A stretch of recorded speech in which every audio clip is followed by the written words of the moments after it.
উচ্চ শিক্ষা গ্ৰহণ কৰি কঠোৰ অনুশীলনত ব্যস্ত এজাক তৰুণ-তৰুণী। অক্টোবৰ মাহত অসম আৰক্ষীৰ চাকৰিত নিযুক্ত হ'বলৈ কঠোৰ পৰিশ্ৰম কৰিছে এদল যুৱক-যুৱতীয়ে। এই দৃশ্য ধেমাজিৰ ঐতিহাসিক হাবুঙৰ বাকৰিৰ। উল্লেখ্য যে ধেমাজি জিলা হাবুং অঞ্চলৰ অসম সেনা জোৱানত কৰ্মৰত নিপেন বুঢ়াগোহাঁয়ে স্থানীয় যুৱক-যুৱতীসকলক শাৰীৰিক আৰু মানসিকভাৱে শক্তিশালী কৰাৰ উপৰিও অসম আৰক্ষীৰ চাকৰিত নিযুক্ত হোৱাৰ ক্ষেত্ৰত সহায় হোৱাকৈ আজি বহুমাহে প্ৰশিক্ষণ প্ৰদান কৰি আহিছে। নিপেন বুঢ়াগোহাঁইৰ এই পদক্ষেপক স্থানীয় দল সংগঠনে শলাগ লৈছে।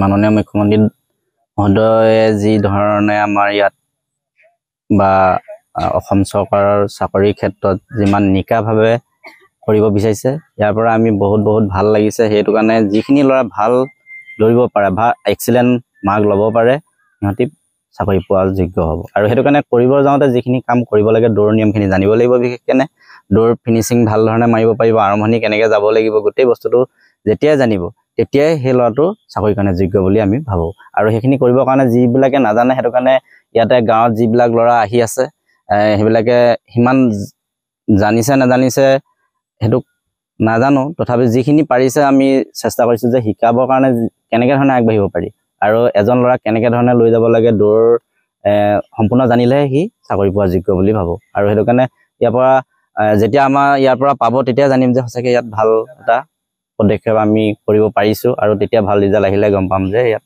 সম্পূৰ্ণ ভালকৈ শিকোৱা হৈছে বুলি। কিমান দিনৰ পৰা যোৱা ডিচেম্বৰ মাহত আমি কৰিলোঁ। এবাৰ এমাহত ছুটীত আহিছোঁ। ছুটীত আহি পিনে যিখিনি কৰিব পাৰিছোঁ সিমানখিনি চেষ্টা কৰি আছোঁ আৰু বৰ্তমান কৰি যাম বুলি। দেখা গৈছে 60জনৰ ওপৰত আছে। আপোনাৰ মতে কিমানজন মানে ছাকচেছ হ'ব? ইয়াৰ পৰা 100% হ'ব। ইয়াত বিশেষকৈ কেনেকৈ ধৰণে পাব, ইয়াত যদি অসম পুলিচৰ যিটো টেগ বনোৱা হয়, ছেম টু ছেম আমি ইয়াত সেইটো টেগ বনাই লৈছোঁ। আৰু ইয়াত যিসকলে পাছ কৰিব তাতো পাছ কৰিব বুলি আশা। আপোনালোকৰ মাধ্যমৰ যোগেদি সকলো ৰাইজক আমি জনাব বিচাৰিছোঁ, হাবুংখন আহোমৰ ঐতিহাসিক স্বৰ্গদেউ চাওলুং চুকাফাৰ অস্থায়ী দ্বিতীয় ৰাজধানী। এই ৰাজধানীখন স্বৰ্গদেউ চাওলুং চুকাফাই যিদৰে সজাব বিচাৰিছিল সেইদৰে আমি সজাব চেষ্টা কৰিছোঁ। সাহিত্য, সংস্কৃতি, কলা সকলো দিশতে আমি আগুৱাই নিয়াৰ চেষ্টা কৰিছোঁ। তাৰ লগে লগে আহোমৰ ধৰ্ম, ৰীতি নীতি, কৰ্ম এইখিনি থাকিব। কিন্তু ইয়াৰ ওচৰ পাজৰ যিমানখিনি নিবনুৱা আছে, সেই নিবনুৱাখিনিক যদি আমি সফলভাৱে তেওঁলোকৰ নিজৰ যিবিলাক লক্ষ্য উদ্দেশ্যত উপনীত কৰিব যদি পাৰোঁ, আমাৰ তেতিয়া আশাৰ সপোনবিলাক আমাৰো বাস্তৱত ৰূপায়িত হোৱা যেন লাগে। গতিকে আজি নিপেন বুঢ়াগোহাঁইৰ নেতৃত্বত তেওঁ 2 মাহৰ ছুটীত আহি যোৱা ডিচেম্বৰ মাহতো তেওঁলোকক প্ৰশিক্ষণ দিছে, এইবাৰ আকৌ দিছে। গতিকে এই ল'ৰাখিনিক যে এজন ভাল সৈনিক হিচাপে দেশ সুৰক্ষাভাৱে যে তেওঁলোকে নিয়োজিত কৰিব পৰা যে সক্ষমতা কৰি তুলিছে, তাৰ বাবে আমি আশা কৰিম, ফুৰাটাৰ ওচৰত প্ৰাৰ্থনা জনাম তেওঁলোকৰ নিজৰ লক্ষ্য উদ্দেশ্যত তেওঁলোকে উপনীত হওক আৰু তেওঁলোকে যিদৰে ভাবিছে সেইদৰে তেওঁলোকে আগুৱাই যাওক।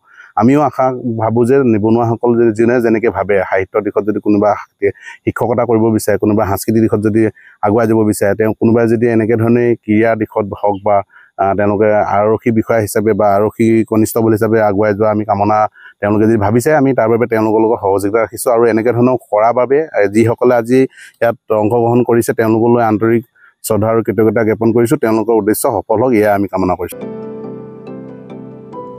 গোগামুখৰ পৰা ললিত শইকীয়াৰ ৰিপৰ্ট, এনি ভাৰত 24।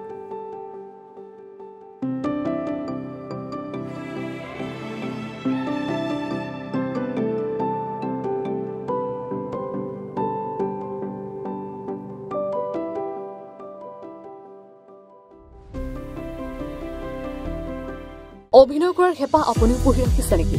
আপোনাৰ অভিনয় কৰাৰ অভিজ্ঞতা নাই? কোনো কথা নাই, আপোনাৰ বাবে আহিছে সোণালী সুযোগ। 29 ছেপ্টেম্বৰত দিনৰ 9 বজাৰ পৰা নিশা 8 বজালৈ বলিউড তথা হলিউডৰ চিনেমাৰ বাবে অডিশ্যন হ'বলৈ গৈ আছে গুৱাহাটীৰ কাহিলীপাৰাস্থিত জ্যোতি চিত্ৰবনত। 5 বছৰ বয়সৰ পৰা 17 বছৰ ব্যক্তিয়ে কৰিব পাৰিব অংশগ্ৰহণ। পঞ্জীয়ন হ'ব বিনামূলীয়া। নিৰ্দিষ্ট ৱেবছাইটত কৰিব পাৰিব আবেদন।